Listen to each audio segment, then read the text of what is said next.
अपने उस अधूरे अध्याय को आगे बढ़ाने के लिए, जो बहुत ही महत्वपूर्ण अध्याय है और उसके इस भाग को जानना भी उतना ही आवश्यक है जितना हमने पिछला वो अध्याय जाना था, समझा था। और वो अध्याय कौन था? मौर्य वंश, चंद्रगुप्त मौर्य और उनकी विजय यात्रा। इस पर हमने प्रकाश डाला था। हमने देखा कि चंद्रगुप्त मौर्य बहुत ही प्रतिभाशाली व्यक्ति थे और अपनी प्रतिभा के बल पर उन्होंने एक बहुत ही बड़ा साम्राज्य कायम किया, जो कश्मीर से लेकर कर्नाटक, सौराष्ट्र से लेकर बंगाल और ईरान, फारस तक फैला हुआ था।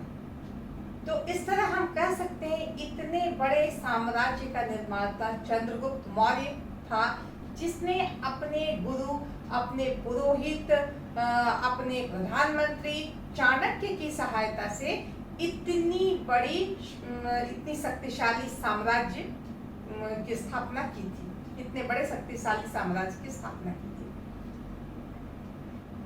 चंद्रगुप्त ने अपने पुस्तक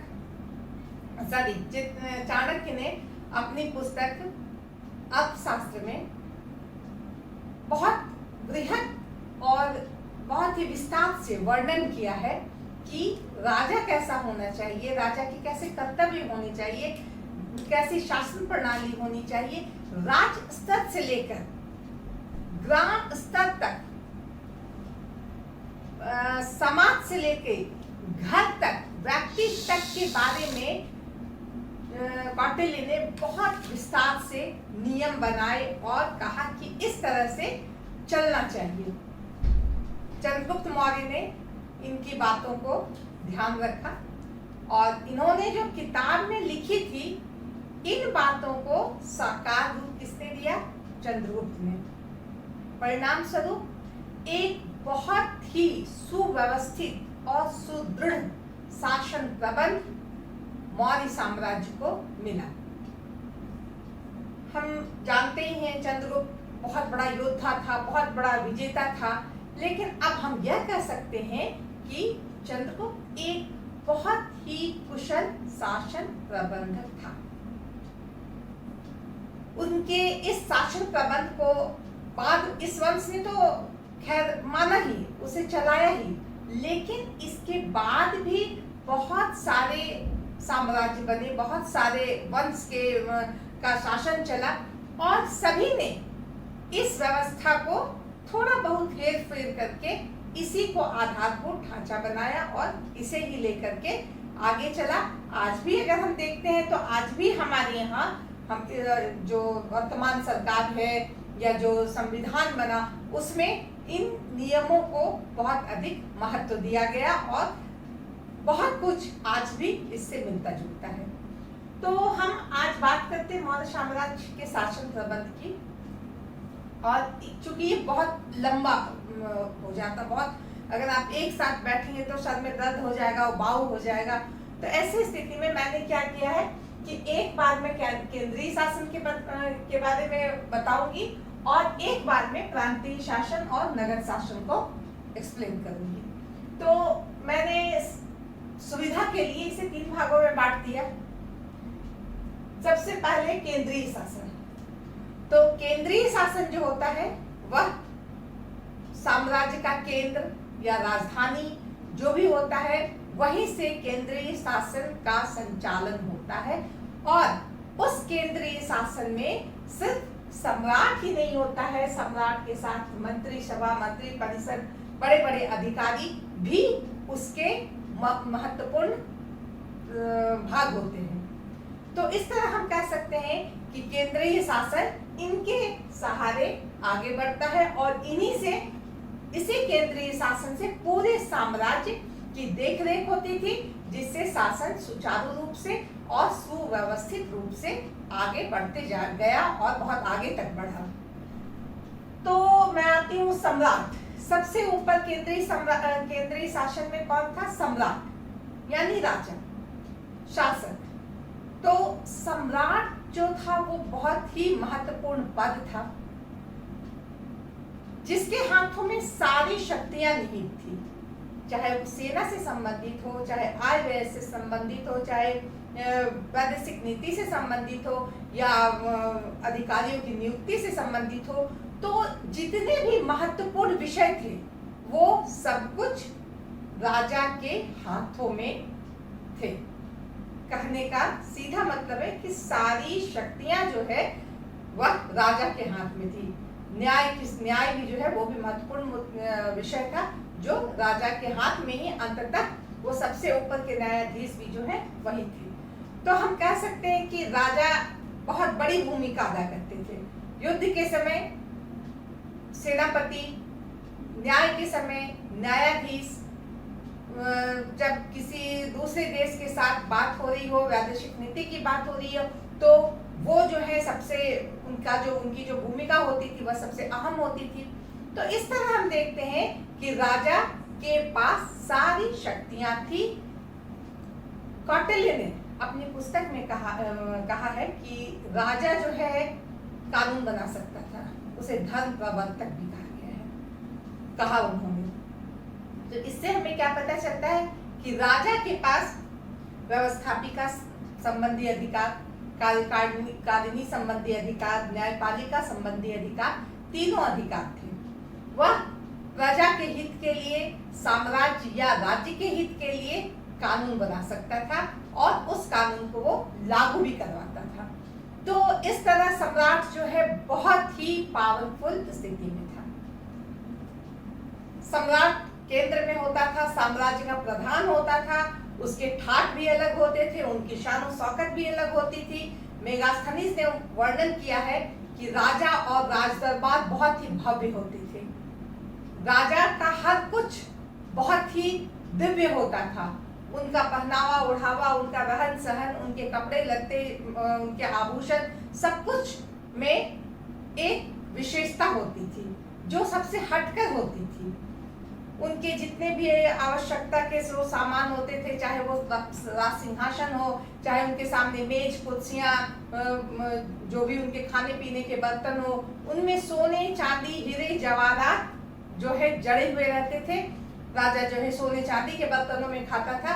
तो इस तरह राजा जो है एक समृद्धता का सूचक था।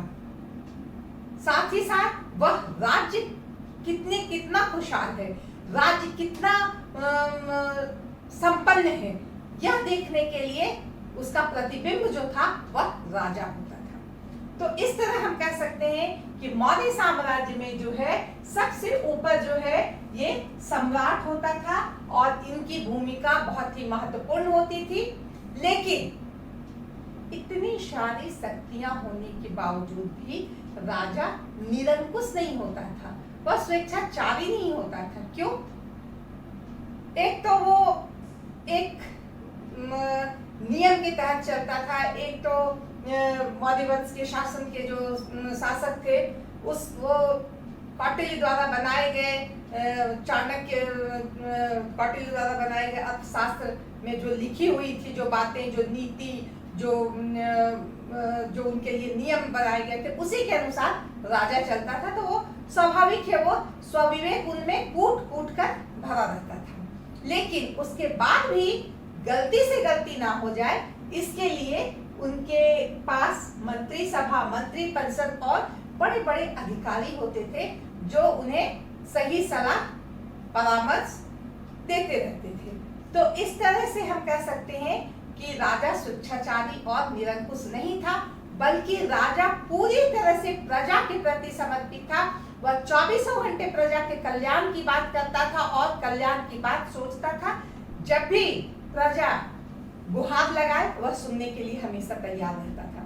कौटिल्य ने अपने पुस्तक में लिखा था कि वही राजा सही राजा है जो हमेशा अपने प्रजा के लिए तैयार रहता है। वह राजा नहीं है जो आलिशान जीवन जी रहा है, शान और शौकत के साथ जी रहा है, विलासिता में डूबा हुआ है, मनोरंजन में डूबा हुआ है। वो सही राजा नहीं है। सही राजा वह है जो हमेशा प्रजा के कल्याण की बात करता है। तो इस तरह सम्राट के बारे में हमने जाना। अब हम आगे बढ़ते हैं। केंद्रीय शासन में जो बहुत ही महत्वपूर्ण भूमिका थी वह थी मंत्री सभा की। इन्हें मंत्रिणा भी कहते थे, मंत्रिणा। तो ये मंत्रिणा जो थे इनकी संख्या 3 या 4 होती थी और ये राजा के बहुत ही करीबी होते थे। करीबी कहने का मतलब विश्वास पात्र होते थे, योग्य होते थे, जिन पर राजा उनकी योग्यता पर, उनके कामों पर विश्वास कर सके। तो ये जो मंत्री सभा होती थी, इसमें जो सदस्य होते थे वो आमात्य वर्ग से होते थे, जो बहुत ही योग्य, विद्वान, उच्च चरित्र वाले निर्लोभी व्यक्ति होते थे। इनकी सलाह से राजा प्रधानमंत्री की नियुक्ति करता था, पुरोहितों की नियुक्ति करता था और बड़े बड़े अधिकारियों की नियुक्ति करता था। कहने का अर्थ है कि मंत्रिणा जो थी वह राजा के बहुत करीब थी और राजा को प्राय हर मामले में परामर्श, सलाह दे करके राज्य के काम में सहयोग करती थी। ये मंत्रिणा जो थी, जैसा कि मैंने बताया, प्रधानमंत्री की भी नियुक्ति करती थी, इन्हें वेतन भी मिलता था, क्योंकि ये आमात्य वो पहले से ही होते थे। तो मंत्री सभा का जो वैल्यू था, उनका पावर था, वह मंत्री परिषद जो इसके बाद की सभा थी उससे ज्यादा था। अब हम आते हैं मंत्री परिषद पे। ये मंत्री परिषद क्या थी? मंत्री परिषद की संख्या अधिक होती थी। यह साम्राज्य के विभिन्न भागों से चुने हुए व्यक्ति होते थे, जो विद्वान होते थे, योग्य होते थे, बहुत ज्यादा उनमें पांडित्य होता था, उनमें बहुत खासियत होती थी, उच्च चरित्र वाले होते थे, उनका भी जो है व्यक्तित्व एक आदर्श होता था। वैसे लोग मंत्री परिषद के सदस्य होते थे। इनका जो काम था, ये एक प्रकार के संसद थे और ये संसद विभिन्न मुद्दों पर बैठ करके बहस करते थे, विचार विमर्श करते थे और बहुमत के द्वारा किसी भी निर्णय पर पहुंचते थे और राजा को वह अपना निर्णय देते थे। ये अलग बात है कि राजा उस निर्णय को मानने के लिए बाध्य नहीं थी। अक्सर ऐसा होता था कि ये जितने भी मंत्री परिषद के सदस्य थे, ये जैसा कि बताया बहुत ही योग्य, बुद्धिमान, प्रकांड पंडित थे। तो इनकी जो भी ये निष्कर्ष निकालते थे, जो भी ये निर्णय लेते थे, वो अक्सर मान्य ही होता था। इन्हें नियमित रूप से वेतन मिलता था। इसके अलावा ये इनका भी क्षेत्र बहुत बड़ा था। पूरे साम्राज्य के लिए जो योजना बनती थी, उन योजनाओं पर ध्यान देना, योजना शुरू हुई है कि नहीं, अगर शुरू हुई है तो कितनी आगे बढ़ी है, अगर बढ़ गई है आगे तो कब तक खत्म होगी, अगर खत्म हो गई है तो इसे आगे बढ़ाना है कि नहीं बढ़ाना है। तो इस तरह हम देखते हैं कि ये मंत्री परिषद के जो मंत्री थे, इनके पास भी बहुत ही महत्वपूर्ण अधिकार होते थे और इनके द्वारा जो कुछ निर्णय या जो कुछ इनके साथ जो विचार होता था, वह गुप्त रखा जाता था, वह खुलेआम नहीं होता था। तो मंत्री परिषद का भी महत्व था, लेकिन यह मंत्री परिषद से थोड़े नीचे की चीज थी। इनके जैसा कि मैंने बताया, कौटिल्य के अर्थशास्त्र में इनकी संख्या 12 से 30 तक रखी गई है। वो 12 से 30 कुछ भी हो सकते थे। तो मंत्री परिषद का कार्य हो गया, जो राजा को सलाह देते थे, परामर्श देते थे और सही काम में उनका साथ देते थे, गलत काम से रोकते थे। अब हम बात करते हैं केंद्रीय पदाधिकारी की। ये केंद्रीय पदाधिकारी एक प्रकार के नौकरशाह थे, जो आज के हम जिन्हें आईएएस ऑफिसर कहते हैं, ये उसी के समकक्ष थे। ये पहले दर्जे के अधिकारी होते थे और इनकी संख्या 18 होती थी। वो कहाँ लिखी है? वो भी अर्थशास्त्र में ही लिखी हुई है। और ये जो थे, इन्हें तीर्थ कहा जाता था। इसमें अर्थशास्त्र में इन्हें तीर्थ कहा गया है। ये तीर्थ थे और इनकी संख्या 18 थी। तो ये जो तीर्थ थे, इनकी भूमिका बहुत ही अहम थी। केंद्र में ये जो ऑफिसर थे, इनके नीचे भी पदाधिकारी होते थे द्वितीय दर्जे के, उनके नीचे भी बहुत सारे कर्मचारी होते थे, जो पूरे राज्य, पूरे साम्राज्य का अपने अपने विभाग का काम देखते थे। इनकी ये 18 में मैं बता रही हूँ कौन कौन 18 थे, एक तो छूट भी सकता है।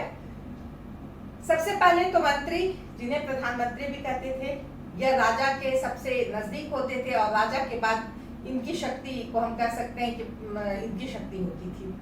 दूसरा सेनापति, जिनके पास पूरा सैन्य संचालन का ये होता था, योग्यता होती थी, जिन्हें सैनिक संबंधी जो भी ज्ञान है बहुत अधिक होता था। तो सेना संबंधी या सैन्य संचालन संबंधी जो ज्ञानी होता था, जो उसमें सर्वोत्कृष्ट व्यक्ति होता था, वह सेनापति होता था। पुरोहित जो था वह भी बहुत महत्वपूर्ण पद था। वह ना सिर्फ राजा के पूजा पाठ यज्ञ कर्मकांड में साथ देता था, बल्कि बहुत बड़े बड़े विषयों पर बैठ करके राजा के साथ मंत्रणा करता था और राजा को सही सलाह देता था। जैसे कि कभी कभी किसी खास तरह के अपराध हो जाते थे, वो राजा के पास वो मामला आता था। तो इन सब ऐसे महत्वपूर्ण मुद्दों पर, या मान लीजिए विदेश संबंधी कोई वार्ता करनी है, संधि करना है, युद्ध करना है, तो इन सब विषयों पर पुरोहित भी जो है राजा के साथ बैठकर मंत्रणा करते थे। तो ये पुरोहित हो गए। युवराज का पद भी बहुत महत्वपूर्ण था। युवराज जो थे, प्रांत में उनको अधिपति बनाया जाता था। प्रांत के जो सबसे ऊपर के पद था प्रांतपति, उन्हें वहां रखा जाता था और एक प्रकार से उन्हें शासन करने का ट्रेनिंग दिया जाता था, ताकि भविष्य में वही राजा बनेंगे। तो प्रांत से वह सीख करके आते थे कि किस तरह शासन को, प्रशासन को चलाया जाता है। तो उनमें जो प्रशासनिक शक्ति थी युवराज को दिया जाता था प्रांतपति बना के। तो इस तरह युवराज भी बहुत महत्वपूर्ण थे। द्वारिक थे, जो द्वारपाल के हेड होते थे, अंतर्वेशिक होते थे, जो राजा को एक प्रकार से उनके अंगरक्षक की व्यवस्था करते थे, उनके राजमहल की व्यवस्था करते थे। इसी तरह समाहर्ता होते थे, जो टैक्स का काम, राजस्व का काम उनके हाथ में ही होता था। संनिधाता होते थे, जो आय व्यय का पूरा ब्यौरा रखते थे। समादेष्टा होता था, व्यवहारिक होता था, प्रदेष्टा होता था। तो प्रदेष्टा जो है वो न्यायालय का ही एक कंटक शोधन न्यायालय का अमात्य होता था। व्यवहारिक जो था ये दीवानी न्यायालय में अमात्य होता था। इस तरह जितने भी तीर्थ थे बहुत ही महत्वपूर्ण थे और वह अपने विभाग के सबसे बड़े अधिकारी थे। इसके अलावा और भी थे कर्मांतिक, जो कर कारखानों का निरीक्षण उसके हेड होते थे। इसके अलावे होते थे आपका दंडपाल। इसके अलावे होते थे मंत्री परिषद के अध्यक्ष। मंत्री परिषद के अध्यक्ष ही होंगे जो यहाँ के अध्यक्ष होते थे। इसके अलावे होते थे अंतपाल, दुर्गपाल। तो इस तरह 18 तीर्थ थे जिनका महत्वपूर्ण विभाग होता था सेंटर पे, केंद्र में, और उनके अंतर्गत बहुत सारे अधिकारी और उनके अंतर्गत बहुत सारे कर्मचारी होते थे जो पूरे साम्राज्य को सही तरीके से चलाने में महत्वपूर्ण भूमिका अदा करते थे। अब हम बात करते हैं अध्यक्ष की। केंद्रीय पदाधिकारी के अंदर जो थे अध्यक्ष होते थे। ये अध्यक्ष सेकंड ग्रेड के अफसर होते थे, उनसे नीचे, और इनके अंदर भी बहुत सारा, इनके भी बहुत कर्तव्य थे, उनको भी बहुत काम करना होता था। अपने अपने विभाग को संभालना पड़ता था। जैसे कि कोषाध्यक्ष होते थे, आकाराध्यक्ष होते थे, पोताध्यक्ष होते थे, स्वर्णाध्यक्ष होते थे, लौहाध्यक्ष होते थे। तो इस तरह 26 विभाग थे जिसके ये अध्यक्ष होते थे, और उस विभाग का पूरा ब्यौरा, उसकी पूरी आवश्यकता, उसकी कमी अधिकता सब कुछ देख करके सही रास्ते में उसे रखते थे। और उससे उन विभागों से बहुत सारा टैक्स वगैरह आता था, वो सारा कुछ ये पूरे इनका जो ऑफिस, इनका जो विभाग होता था वह देखता था। जैसे कि स्वर्णाध्यक्ष यानी कि सोना का जो काम कर रहा है, या आकाराध्यक्ष, ज्यादा अच्छा लगेगा एक उदाहरण, आकाराध्यक्ष में जो खान मान का है, बहुत सारा खान हुआ, उन खान में क्या चाहिए क्या नहीं चाहिए, कहाँ है परिवहन की व्यवस्था है कि नहीं, सड़क है कि नहीं, तो इस तरह की व्यवस्था करना या वहां से कितना उत्पादन हो रहा है इसका लेखा जोखा रखना, उससे कितना टैक्स मिलेगा, ये सब कुछ ये इन अध्यक्षों को देखना पड़ता था जो जिस विभाग के होते थे। तो इस तरह से हम देखते हैं कि अध्यक्ष 26 होते थे और इन्होंने पूरे साम्राज्य में इस तरह से अपने विभाग का जाल फैलाया हुआ था कि सारा काम बहुत ही तरीके से हो जाता था। अब हम बात करते हैं न्याय व्यवस्था की। न्याय व्यवस्था भी बहुत विकसित थी। सबसे ऊपर न्यायाधीश जो है वो राजा थे और सबसे नीचे ग्राम स्तर पे न्याय होता था। तो ग्राम स्तर में हम क्या देखेंगे, जो ग्रामीण था वह अगर किसी तरह का वाद विवाद हुआ, किसी तरह के लड़ाई झगड़े हुए, तो आपसी बातचीत से या हल्के फुल्के दर्द से उसको निपटा दिया जाता था। लेकिन अगर बात बढ़ गई होती थी तो वह जो है न्यायालय में अपील की जाती थी और ये न्यायालय भी जो थे ये 2-3 स्टेप में थे, जैसे कि संग्रहण, ये गोप के पास, स्थानिक के पास, ये सब भी जो है इनका एक क्षेत्र होता था जहाँ पे वो एक अगर निर्णय से वो संतुष्ट नहीं हुए तो वो दूसरे कोर्ट में वो जा सकते थे, वहां से निर्णय से भी संतुष्ट नहीं हुए तो वो अगले कोर्ट में अपील कर सकते थे। इस तरह वो ऊपर तक जा सकते थे अपने निर्णय, अपने सही निर्णय के लिए, या अगर वो संतुष्ट नहीं हुए तो राजा जो है अंततः निर्णय देता था। तो ये जो न्याय व्यवस्था थी बहुत ही ठोक पीट कर न्याय दी जाती थी। किसी भी चीज को पर पूरा बहस होता था, उस पर चर्चा होती थी, जो अपनी सफाई देना चाहते थे वो सफाई देते थे, साक्ष्य प्रस्तुत किए जाते थे। तो इस तरह हम देखते हैं कि न्याय व्यवस्था में इतना ज्यादा विकास हो गया था कि न्याय सही होता था, उसमें गलती की संभावना कम होती थी। 2 तरह के न्यायालय होते थे, एक दीवानी और एक फौजदारी। दीवानी का मामले का मुकदमा कहाँ होता था, वह धर्मस्थीय कोर्ट में होता था, और जो फौजदारी मुकदमे होते थे वह कंटक शोधन कोर्ट में होते थे। तो इस तरह इनमें भी अलग अलग व्यक्ति होते थे, अलग अलग न्यायाधीश होते थे, इनकी संख्या भी अलग अलग होती थी।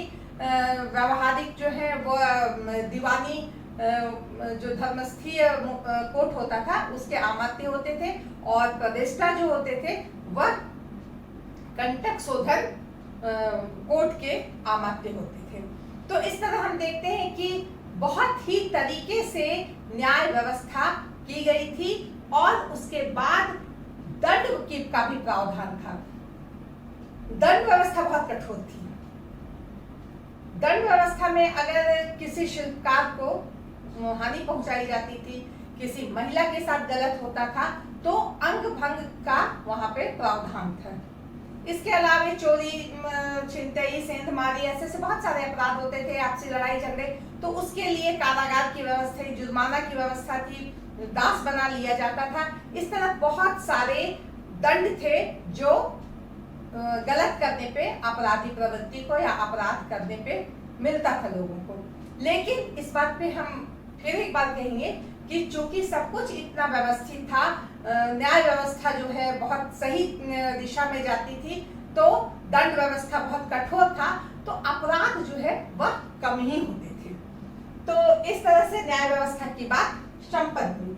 अब हम बात करते हैं गुप्तचर और पुलिस, यानी गुप्तचर व्यवस्था और आरक्षी व्यवस्था। यह क्या थी? कौटिल्य ने कहा है कि साम्राज्य की सुरक्षा के लिए, आंतरिक सुरक्षा की बात हो या बाहरी सुरक्षा की बात हो, तो इनको सही रखने के लिए एक सही गुप्तचर व्यवस्था होना ही चाहिए, क्योंकि गुप्तचर जो है वह सही सूचना दे सकता है, जिससे राज्य से, समाज से लेकर के, गांव से लेकर के साम्राज्य तक कहीं भी कुछ गड़बड़ी होने की संभावना कम हो जाती है। गुप्तचरों की नियुक्ति सम्राट जो है मंत्री सभा के द्वारा करता था। जो गुप्तचर होते थे वह भी विशेष योग्यता वाले होते थे, वह भी बहुत उनमें उच्च आदर्शों वाले होते थे, लोभी नहीं होते थे, लालची नहीं होते थे, और उनका जो ज्ञान था, उनका जो सोचने का स्तर था वह ऊंचा था। तो बहुत सोच समझकर गुप्तचरों की नियुक्ति की जाती थी, और ये गुप्तचर जो है अपनी बुद्धिमत्ता से यह पूरी हमेशा चौकस रहते थे और समाज में, साम्राज्य में किसी तरह की अनहोनी ना हो, इसके लिए हमेशा तत्पर रहते थे। गुप्तचर जो है वो 2 प्रकार के होते थे, एक को संचार कहा जाता था, एक को संस्था कहा जाता था। संचार वह गुप्तचर थे जो घूम फिर करके जासूसी कर लेते थे या गुप्तचरी कर लेते थे, भिखारी के रूप में, पागल के रूप में, साधु के रूप में, नाचने वाली के रूप में। तो इस तरह से जो है आदमी को पता भी नहीं चलता था, और वो जासूस जो है बहुत सारी सूचनाएं इकट्ठा करके वह ऊपर तक पहुंचा देते थे।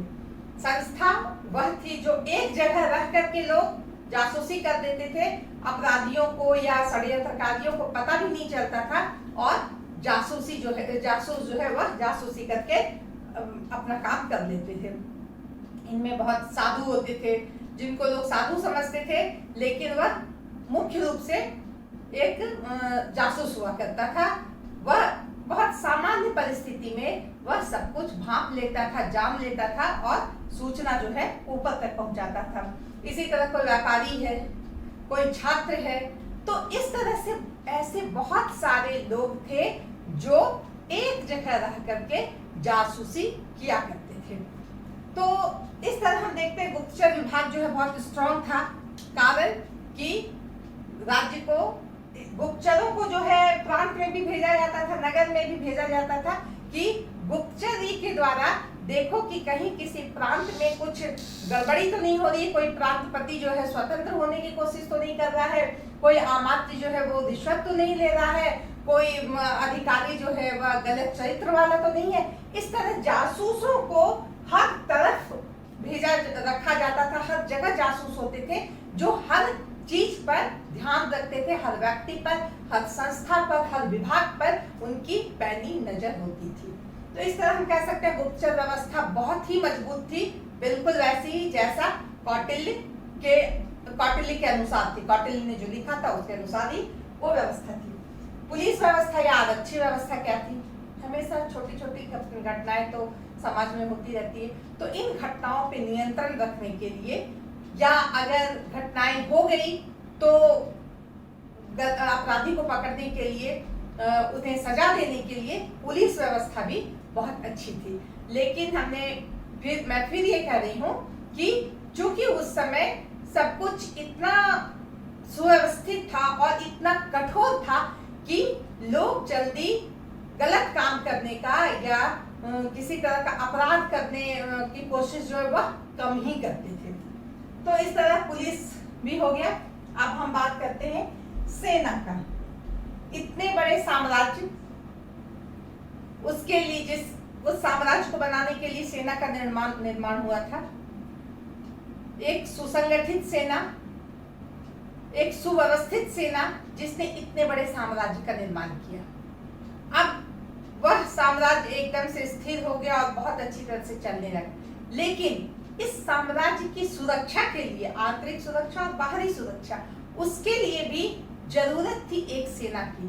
तो मौर्य शासन व्यवस्था में एक सेना रखी गई थी जो बहुत ही संगठित और सुव्यवस्थित थी और बहुत बड़ी सेना थी। यह हमेशा तैनात रहती थी राज्य के सुरक्षा के लिए। या तो कभी अंदर में विद्रोह हो गया तो उसे संभालने के लिए, बाहर से अगर आक्रमण की आशंका है तो उसे देखने के लिए, या हो गया तो उसमें युद्ध में जाने के लिए यह सेना हमेशा तैयार रहती थी। और मेगास्थनीज ने इस सेना का वर्णन बहुत अच्छी तरह से किया है। उन्होंने लिखा है कि इस सेना में 60,000 पैदल सैनिक थे, 30,000 अश्वारोही थे, 9,000 रथ थे। इसके अलावे नौसेना की व्यवस्था थी, जो समुद्री क्षेत्र थे, नदियां थी, वहां पे नौसेना की भी व्यवस्था थी। तो इस तरह से सैनिक सेना व्यवस्था जो है वह बहुत ही मजबूती से उसको संगठित किया गया था, और जो उसके सेनापति होते थे उन्हें सैन्य संचालन की उन पर पूरी जिम्मेवारी होती थी, और वो एक जिम्मेवार पद पे थे और अपने काम को वो बहुत जिम्मेदारी से करते थे। लेकिन पूरी सेना को, इतनी बड़ी सेना को सही तरीके से रखने के लिए सिर्फ सेनापति काफी नहीं था। तो क्या किया गया था, 30 व्यक्ति का एक मंडल था जो 6 समितियों में बटा हुआ था, और हर समिति में 5-5 सदस्य होते थे। ये 5 सदस्य जो होते थे वो एक समिति के होते थे।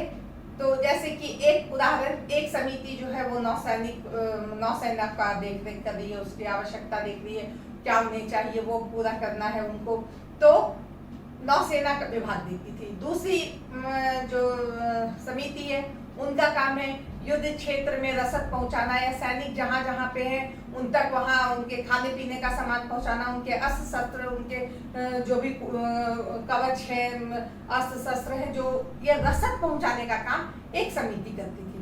एक समिति जो थी पैदल सैनिकों को जहां जाना है वहां पहुंचाने का काम करती थी। एक सैनिक जो है घुड़सवार को देखती थी, हाथी सेना उसको देखती थी। तो ये जो समिति थी, 6 समिति, यह भी अपना काम बहुत ही तरीके से करती थी, जिससे क्या होता था कि सैन्य संचालन बहुत अच्छा होता था और सैनिक जो है हमेशा मुस्तैद रहती थी। इन सैनिकों को नियमित वेतन मिलता था, और इतना वेतन मिलता था जिसमें ये और इनका परिवार सुखी सुखी अपना खुशी जीवन यापन कर सके। युद्ध काल में तो इन्हें तैयार रहना पड़ता था अपने शहीद होने के लिए या विजय के लिए, वो हमेशा तत्पर रहते थे, तैयार रहते थे। लेकिन जब युद्ध काल नहीं होता था तब इनका जीवन बड़ा ही सुखमय और आराम से भरा हुआ होता था। तो इस तरह हम बात करते हैं सेना मौर्य शासन में बहुत ही उन्नत थी। अब हम बात करते हैं अर्थव्यवस्था की। अर्थव्यवस्था एक महत्वपूर्ण आधार है शासन प्रबंध का। चूंकि हम देख रहे हैं, शुरू से ही हमने देखा कि सब कुछ बहुत ही तरीके से है, कहीं कोई कमी नहीं है, सब कुछ सही तरीके से चल रहा है। तो इसका आधार क्या हो सकता है? अर्थव्यवस्था। अर्थव्यवस्था यहाँ की बहुत ही मजबूत होगी, मजबूत थी, इसीलिए सब कुछ बहुत अच्छा से चल रहा था। चाहे वह राजा की भव्यता हो, चाहे मंत्री सभा, मंत्री परिषद, ये अधिकारियों को वेतन देना हो, चाहे अध्यक्ष न्याय व्यवस्था की वहाँ व्यवस्था करना हो, हर तरह जहाँ भी आपको काम करना है, हर जगह पैसे की आवश्यकता होती है, मुद्रा की आवश्यकता होती है, अर्थ की आवश्यकता होती है। तो इनकी पूर्ति कैसे होती थी? कोष से होती थी, जो सेंट्रल में जो कोष होता था। अर्थव्यवस्था जो अपनाई जाती थी उससे धन आता था, और उस धन से राज्य के आवश्यकता की पूर्ति होती थी। तो ये अर्थव्यवस्था में जो कोष था उसमें बहुत तरीके से धन आता था।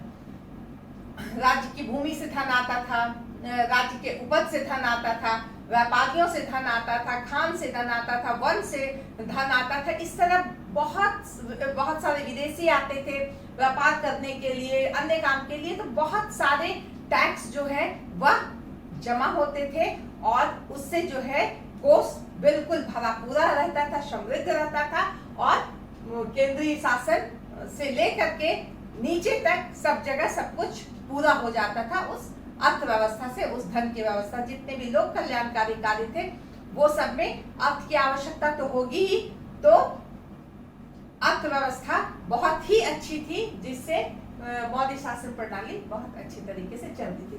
अब हम बात करते हैं लोक कल्याणकारी कार्य। मौर्य शासन जो था वह पूरी तरह से लोक कल्याणकारी राज्य था। कौटिल्य ने कहा था कि राजा को अपने बारे में नहीं सोचना चाहिए, अपने प्रजा के बारे में सोचना चाहिए। राजा के ऊपर एक ऋण है, एक कर्ज है प्रजा का, जिसे उसे उतारना है। और वह कैसे उतार सकता है? वह उसे उनके लिए कल्याण के कार्य को करके उतार सकता है। तो राजा हमेशा तत्पर रहता था उनकी सुख सुविधा के लिए, उनके शिक्षा के लिए, उनके स्वास्थ्य के लिए, उनके परिवहन के लिए, सिंचाई हो, कृषि हो, व्यापार हो, जितने भी काम होते हैं कल्याणकारी काम, वो केंद्र से होते थे और सभी किसी को किसी तरह की दिक्कत ना हो, इस बात का ध्यान रखा जाता था। बहुत बार ऐसा होता था, आपातकालीन स्थिति आती थी, कभी बाढ़ आ गया, कभी अकाल पड़ गया, तो ऐसी स्थिति में जब त्राहिमाम वाली स्थिति हो जाती थी तो राजा के पास बड़े बड़े अन्नागार होते थे, उनसे जो है अनाज निकाल करके, वहां से आवश्यकता की हर चीजें निकाल करके प्रजा में बांटी जाती थी, दी जाती थी, ताकि किसी प्रजा को कष्ट ना हो। तो इस तरह से हम देखते हैं कि मौर्य साम्राज्य में केंद्रीय शासन प्रणाली बहुत ही सुसंगठित थी, जिसके कारण एक अच्छा, बहुत ही समृद्ध साम्राज्य बहुत दिनों तक चलता रहा। अब मैं इसके बाद प्रांतीय शासन और नगर शासन को एक बार बताऊंगी। धन्यवाद।